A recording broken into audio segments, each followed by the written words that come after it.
guys. My voice is a little hoarse today. So, first of all, I apologize for that. And I'm working with a new microphone and we're kind of working out the kinks on sound. So, I hope it's not too loud for you or too like glitchy or weird in the sound. If it is, actually, let me know what you're hearing. If it's okay, or like if you have to turn your volume really loud up. It's so weird trying to figure this sound stuff out. So your help would really help me. Thanks a lot. We are in a really busy part of the season, like a really busy part of the season. We just had the equinox. And we're here now to talk about the Aries full moon that is just in a few days.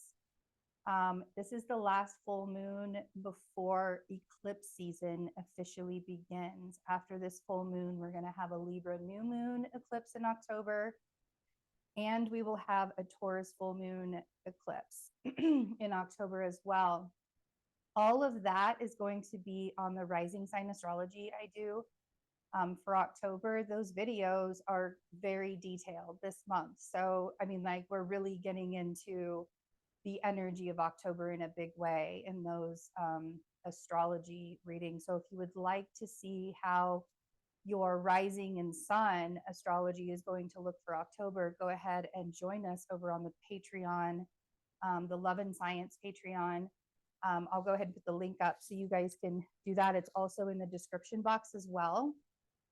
We have a zodiac tier where you get all of your astrology for the entire month. I'll even talk about some of the, big stuff that happens also during the month in separate videos. Like, I'll probably do an eclipse video separate of those rising sign videos as well, just to talk about it a little bit deeper. But also I do mid-month tarot readings, which has been really helpful for everybody too. And the universe tier, the second tier that we now have, we have 3 really amazing teachers with the Love and Science Network. I'm one of them that are doing classes. So you get all of the zodiac stuff and the classes in the second tier. We're also going to do live classes in the second tier. I'm actually thinking about doing a live bread baking class. I'm not kidding. So come join.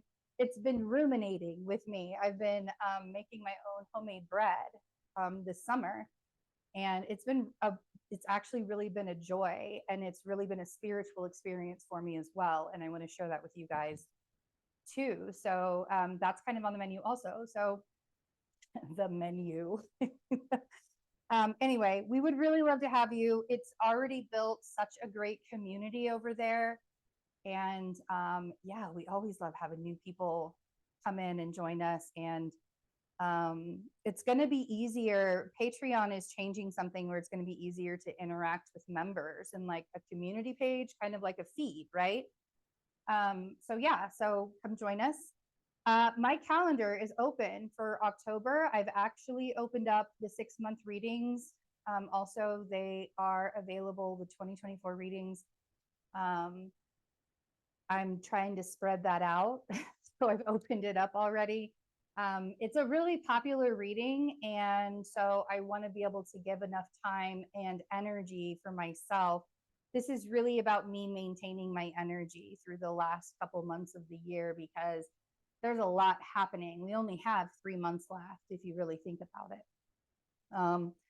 So my calendar's open for October, and would love to see some of you guys, solar returns and astrology and tarot and Reiki and shamanic journeys and all of that. So would really love to see some of you guys. So I've had several people ask me why this Aries full moon is not an eclipse, since the South Node is in Aries. So let's take a look at the chart. See what we're looking at here. They say, Betsy, why are we having a Libra solar eclipse and a Taurus eclipse in October instead of Aries? Well, oh, actually, that's today's. Let me move back to where I'm like, why does this not look right? Okay, here we are. Here's the Aries full moon. So we can see over here that the North Node is very close to Chiron, actually, but the North Node is at 24 degrees, and this full moon in Aries is at 6 degrees. So the moon is far enough away from the node that there isn't a shadow to hide the light of the moon. So when we have the Taurus eclipse, it will be at a very early degree of Taurus. And so the node, because these are lunar nodes, right? The lunar nodes are the shadows of the moon. And so the node will be close enough, and between the node and Earth and the sun, we will have that shadow of the eclipse on the moon. It won't be a total lunar eclipse, so the whole moon isn't going to be closed. There will probably look like a cookie bite, like a bite out of a cookie, kind of. So that's, first of all, that's a little astrology there for you, a little astrology lesson there for you, that this is why this Aries full moon is not an eclipse, because it's not close enough to the nodes. The sun isn't close enough to the node. The moon isn't close enough to the node for it to eclipse it out, eclipse the light out.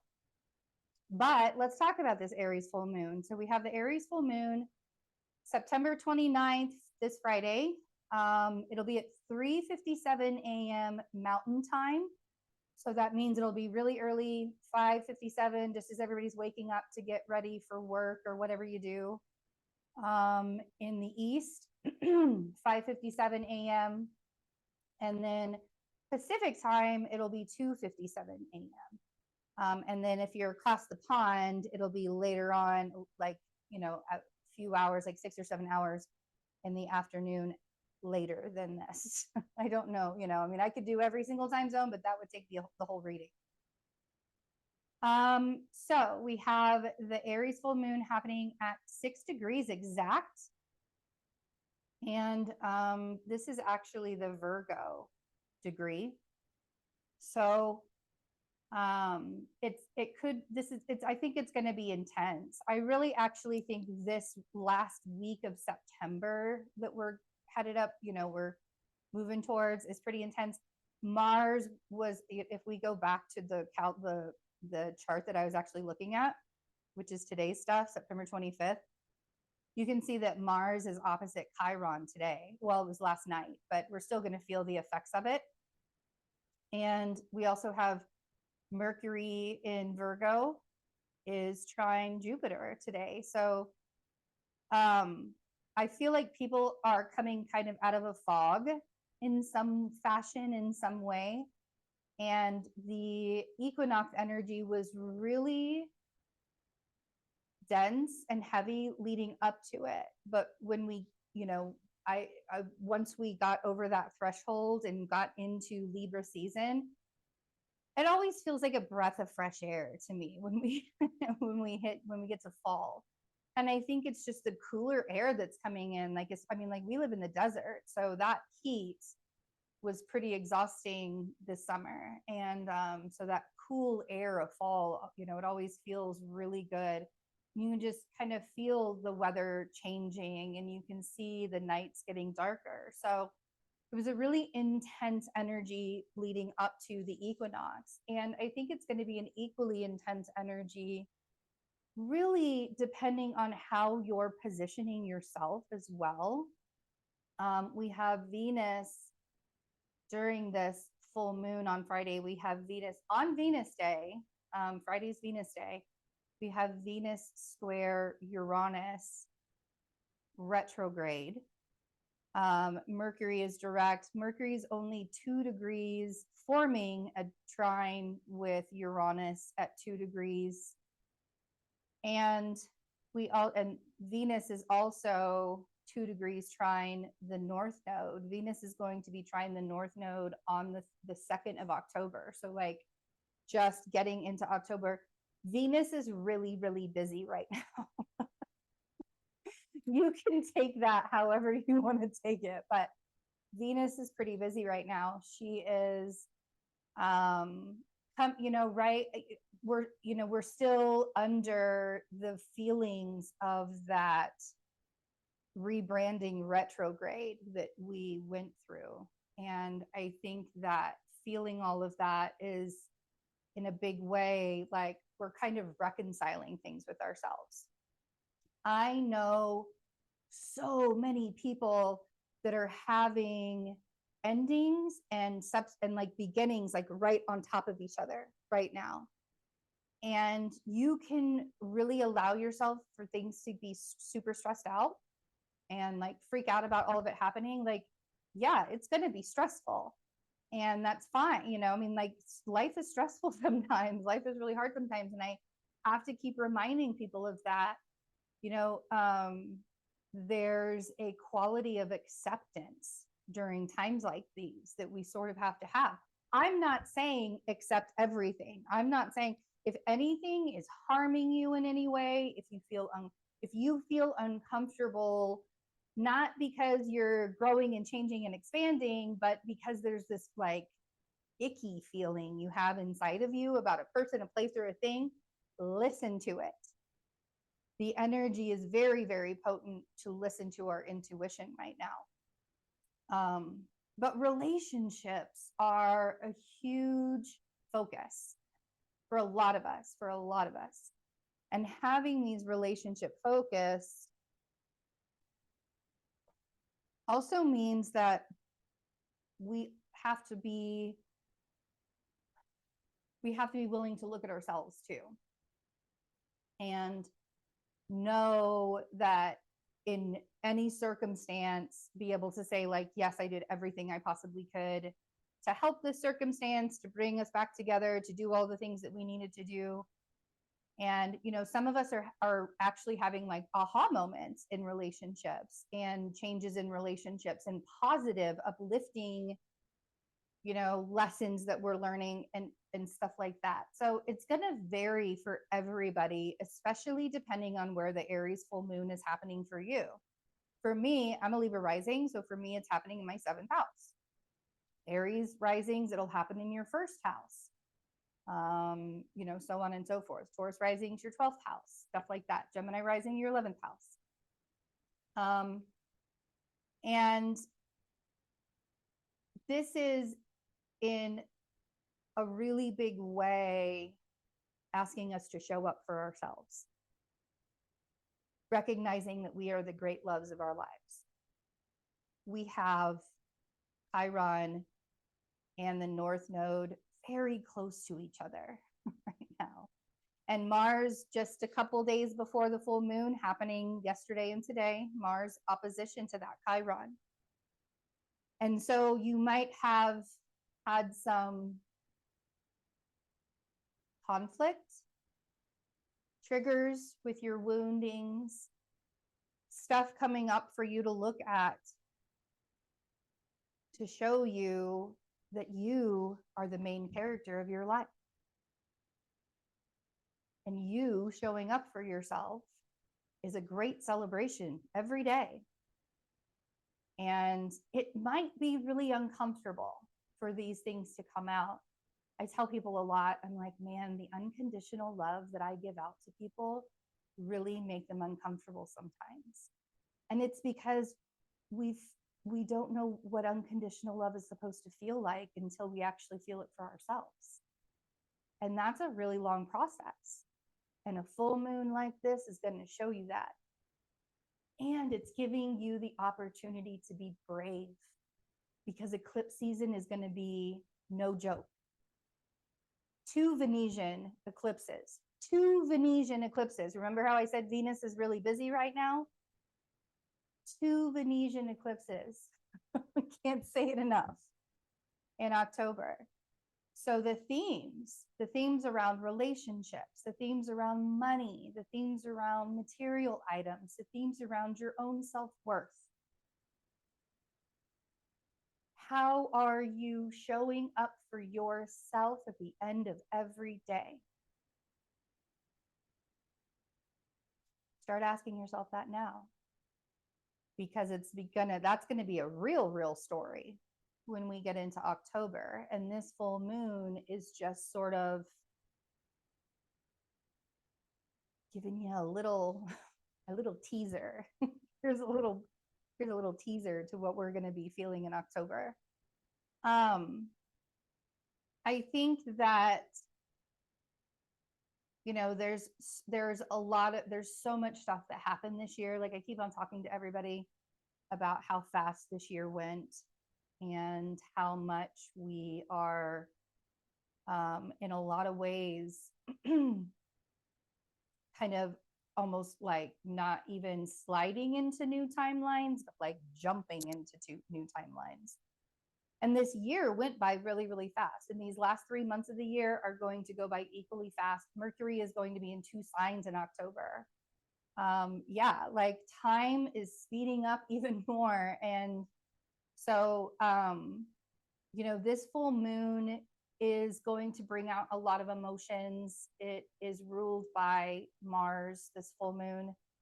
And Mars is in Libra right now. And when Mars is in Libra, it's a little bit more passive, right? It's a little bit more of a passive approach.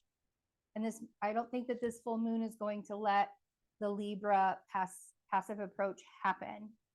I think that this is kind of going to be an exclamation point. If you are closing out chapters for yourself, this is really going to be a big exclamation point for you when it comes to the themes of what this full moon is bringing you. So I'm really excited about this coming up. Make sure that you are reconciling your own past with yourself through this. And, you know, at the end of every day, you know, really look at the relationship that you're having with yourself so that you are able to have healthy relationships with other people. I guarantee you, like, honestly, like when I started being kinder to myself, it was a lot easier for me to be kind and honest and open with my partner too. But yeah, the eclipse season this year is it's really, really potent. And it's really focused on the Venetian themes of life. And it's going to be very interesting. The surrender card, surrender resentments. Holding on to resentments only poisons you. Try to forgive others for their shortcomings and keep moving forward towards positive situations in your life. So surrender resentments for the Aries full moon. That makes a lot of sense. Makes a lot of sense. Okay.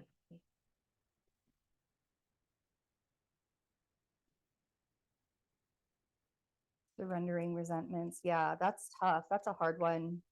And especially, and you know what? Surrendering resentments doesn't mean that you have to forgive anyone. It doesn't mean that you have to roll over and let those people hurt you again. It doesn't mean that you have to walk around in anger.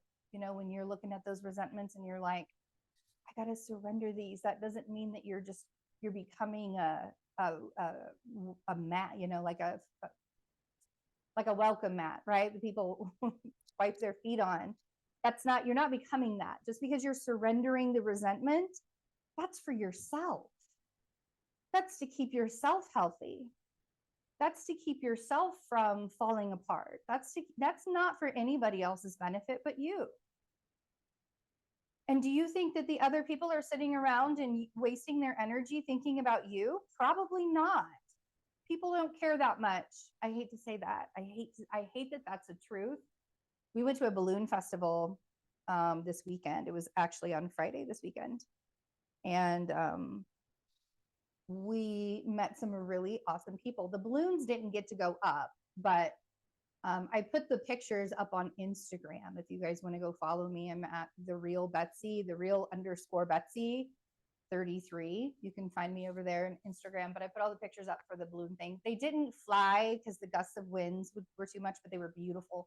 And it was really fun watching them be built. I've never seen the balloons built like up close like that. I got a video of them actually building out the balloon. It was so cool. Anyway, we were talking to these people that we met that were really nice. We always meet nice people here in Colorado. They're like everywhere. It's amazing. They don't drive very nice, but they talk. They're really communicative and nice when they talk. And we were all talking about how we just can't trust people in this world anymore. It's just very hard to trust people. And people just have a really low compassion and empathy and tolerance for others right now. And I saw that happening prior to the pandemic, but I feel like it was just an exclamation point. It was kind of amplified by the pandemic energy, all of that low tolerance for other people. And I get it. I mean, a lot of people are on a lot of really stupid, judgmental bullshit. I totally understand. I just became more tolerant of myself. And so I can tolerate other people easier. But that's not a worldwide thing, right? So the resentments aren't about other people. The surrendering of resentment is to find peace for yourself. It's not to give anybody else peace at all. So I love this. Okay, we have judgment, and we're going to clarify these as well, but we have judgment, we have the King of Cups, and we have the Queen of Cups. Okay. I feel like it's time for the masculine and the feminine to surrender resent for each other. Resentments. Judgment is very loud here. And I feel like this is a calling for us to come back together. I believe my shamanic practice, in my shamanic practice, I believe that we are all one. We come from the same source. We all come from the earth and source, and we co-create with each other and all the energy that's linked between all of us. But we're also individuals, and we came here to experience individual and unique human experiences. And we also came here to have relationships with other people. That's one of the very unique human experiences that we get to have. Did you know that humans are the only animals that rejects itself? A human is the only animal that commits suicide, rejects itself. And it's because of a suffering, right? We have an addiction to suffering. There's a mind. Our mind is addicted to suffering. Our mind is addicted to the negative programming and conditioning and the fear. It's addicted to it. And the reason why it's addicted to it is because it creates hormone surges, right? When there's adrenaline, when fear produces adrenaline and dopamine, our phones, dopamine addictions, we have addictions to suffering. And that helps us to also reject ourselves. And so I feel like this is a call to come together. Did you ever think that we would have world peace? I used to dream about it when I was little. I'm going to cry. I used to dream about it when I was little, world peace, having world peace. And I always wondered if we would. I hope someday we get to that. But I feel like it's time. The universe is saying it's time for us to come together. And it's very interesting that it was the same suit that came out, the King of Cups and the Queen of Cups. That's the same suit. And it's the emotional, intuitive suit, right? So let's see what we can clarify with judgment. Oh, wow, look at that. And then we have the King of Cups. There's a whole lot of people involved here. Whole lot of people involved here. Okay.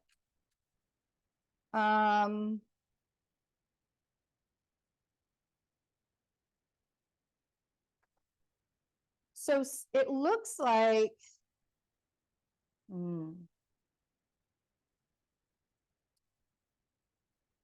it looks like there's something going on with the King of, wow, there's so many people in this very tiny reading. This feels really specific for someone. So the King of Pentacles on Judgment, I feel like there's kind of this like, you're getting what you deserve. I don't know that that's in a good way either. I kind of feel like this judgment on the King of Pentacles feels a little bit like you gotta, I mean, like, you know, you've been not showing up for a really, really long time, and here's the consequence of that. And what are you gonna do about it? Right? Like, I feel like judgment is kind of putting the King of Pentacles on blast. Putting the King of Pentacles on blast. King of Swords on the King of Cups. So I feel like this is the same person. I feel like it's two coins, two sides of the same person. I think you're either dealing with an air sign that has water energy, or there's something like the King of Cups is really emotional and has to show up in his logical side, even though he's really emotional. There's this logical side that needs to be shown up. And then the Queen of Cups with the Two of Pentacles. The Two of Pentacles is the Queen of Cups is trying to make a decision. I don't know if the Queen of Cups has to make a decision between the King of Pentacles or the King of Cups or the King of Swords, whoever it is, that like how she's making a decision. But I think that this surrender resentments is going to help her make that decision. I think that if you're holding on to resentment at this point, that this may be one of the ways that things are just kind of falling apart, you know? Don't vacillate for too long. I almost want to clarify that again, but I'm not going to. The Wheel of Fortune is at the bottom of the deck. If you have to choose between two different people at this time, the thing that I'm really going to suggest, my advice, is to don't choose between two different people. Choose yourself and find out who shows up for you when you choose yourself. That's how you're going to know who you're supposed to be with. Find out who shows up for you when you choose yourself and you stop choosing them. Wheel of Fortune, the Eight of Swords. The things are changing. So the Wheel of Fortune is that divine timing. This is the bottom of the deck. That Wheel of Fortune, the divine timing can make us go a little crazy in our minds, right? That Eight of Swords is a self-imposed imprisonment of the mind. This is the suffering that we were talking about earlier. But you can get out of that. And if you're suffering because you're waiting for divine timing, patience, right? Surrender that part of the suffering and just allow yourself to have patience instead. Divine timing is actually our timing. We just have to get aligned to that soul path that we're on and we're meant to be doing. And you can tell when you're in divine timing because things are just sort of happening and you're just like, oh, wow, I didn't even have to do anything for that to happen. That sort of stuff. So, I love you guys. I'm real excited to talk about the eclipses for next month. And so I hope that you give yourself an opportunity to make space for all of these endings and new beginnings that are coming. Thanks for hanging out. Take care.